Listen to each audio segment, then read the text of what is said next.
I'm Amy, thank you for tuning in. I'm super excited about this month's reading because it is time for Old School April. This is an event run by Kelsey from Simon Slashers and she has lots of amazing hosts.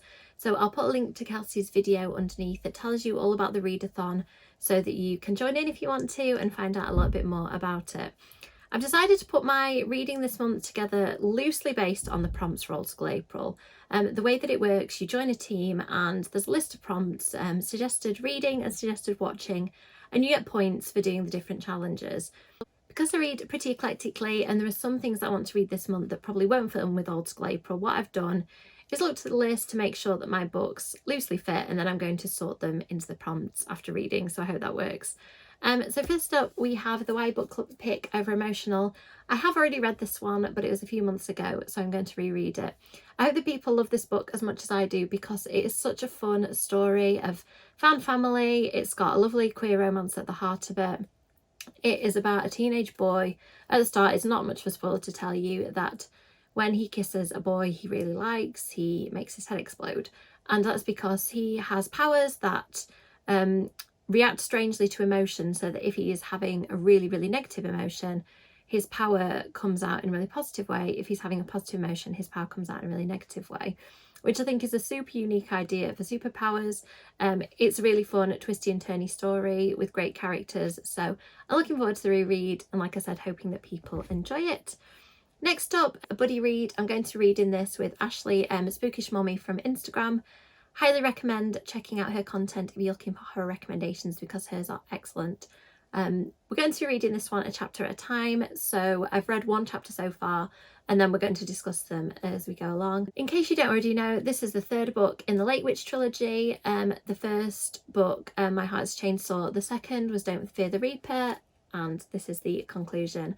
I really enjoyed the other books. If you're a fan of slashers, you absolutely have to read them because the main character Jade is obsessed with slashers, and in the first book is convinced that a slasher is going to unfold in her hometown, which of course it does. It's just absolutely packed with horror references. They're really brilliantly written books. I'm looking forward to, but slightly scared about how it is all going to wrap up. While I'm doing the buddy read so that I've got something to read in between, I'm also reading Diavola, I think that's how you pronounce it, by Jennifer Thorne. I've seen this absolutely everywhere. Loads of people who have really similar reading taste to me have either blurbed this book because they've read an early copy of it or they've just raved about it. So I don't really know anything about it apart from look at this cover.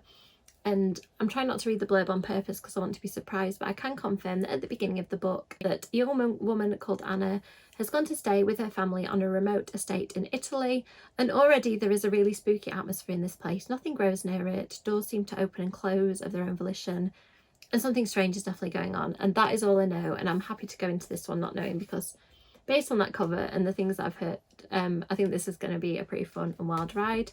Next up, I was supposed to read Frankenstein last month. Lauren from Happy Haunts Library was doing a Mary Shelley readathon. I didn't have time to get to this for whatever reason. I read the sort of introductory information at the start of the book and didn't even get to chapter 1. But I love this cover, and one of the prompts for Old School April is reading a neon book, so I thought this would be the perfect time to actually read it. Another thing you can do as part of Old School April is read host recommendations. So one of the hosts recommended this particular Goosebumps book. I've bought quite a few of them and I've hardly read any yet, so I thought this would be a good chance to read this one. It says, Ginger Wald and her identical twin brothers Nat and Pat are lost in the woods. No problem, after all Ginger did go to that silly nature camp. Still, there's something odd about this part of the woods. The grass is yellow, the bushes are purple, and the trees are like skyscrapers. Then Ginger and her brothers meet the beasts. They're big, blue, furry creatures and they want to play a game. The winners get to live, the losers get eaten. Well, that sounds sufficiently wild and outlandish. I'm looking forward to that. And another host, I think it might have been Kelsey, who runs the readathon, recommended this, The Light at the End. All I know about this is I bought it after Comic-Con one year when I heard Derek Landy talking about this, as I think he said it was either one of his favourite books or a book that he highly recommended anyway, and it sounded great, so I picked it up. I know it's a vampire book, and if Kelsey and Derek Landy like this, then that's a good enough recommendation for me. Another book I've been seeing everywhere is Assistant to the Villain. I love the premise of the fact that this is a rom-com where a girl is an assistant to a sort of like a movie villain where he's doing villainous things and she's assistant. I don't know much else, but I think that sounds fun enough. I don't think I need to know any more. I've been really enjoying rom-coms lately, and I like the idea of a rom-com that has sort of a different angle to it, that it isn't just romance, it's got some other dimension, like My Roommate is a Vampire. I loved that one. So I'm hoping that that will give me a similar feeling. Also on the TikTok made me buy it front, I've never read an Ali Hazelwood book. This is an Ali Hazelwood book with vampires and werewolves, so I figured it's about time that I give one of these a go. Again, I don't know much about it. Cover's cool, vampires and werewolves, so that just made me happy and made me want to read. Another buddy read for this month, so I definitely need to read this one. One of my friends told me that Lana Harper, who's a new favourite author of adult romances of mine, writes YA books under the name Lana Popovich, and not only does she write them, but she wrote this one, which is based on the story of Elizabeth Bathory. It's called A Lady Slayer's Novel, and my friend Melina saw me hauling this one and said that she wants to read it. If you want to look her up, she's called She Gathered Books on her social media. So we're going to give this one a go in the second half of the month. I'm super excited. It's about a young girl who starts working as scullery maid for the enigmatic and beautiful Elizabeth Bathory. She slowly starts to rise through the rankings in the house, and she's really ambitious. But then, of course, strange things start to happen, and her perfect facade of Elizabeth Bathory starts crumbling. Do you ever read the back of a book? I don't know whether you write, the person watching this, but do you ever read the back of a book, if you do, and think, I really wish I wrote it? I wish I'd written this. It just sounds like everything I want from a YA book. And the final book on my list, also by Lana Harper, is the second book in the Thistlegrove Witches series, From Bad to Cursed. I adored the first book, and I'm about halfway through this one on my Kindle.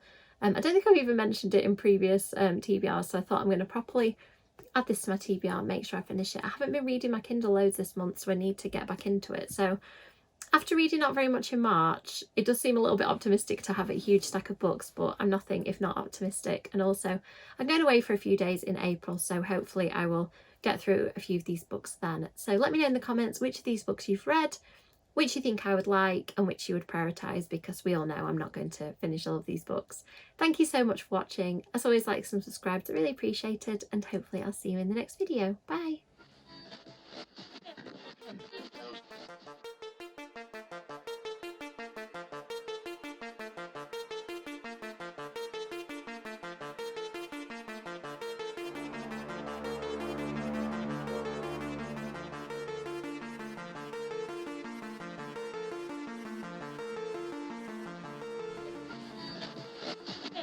Undead.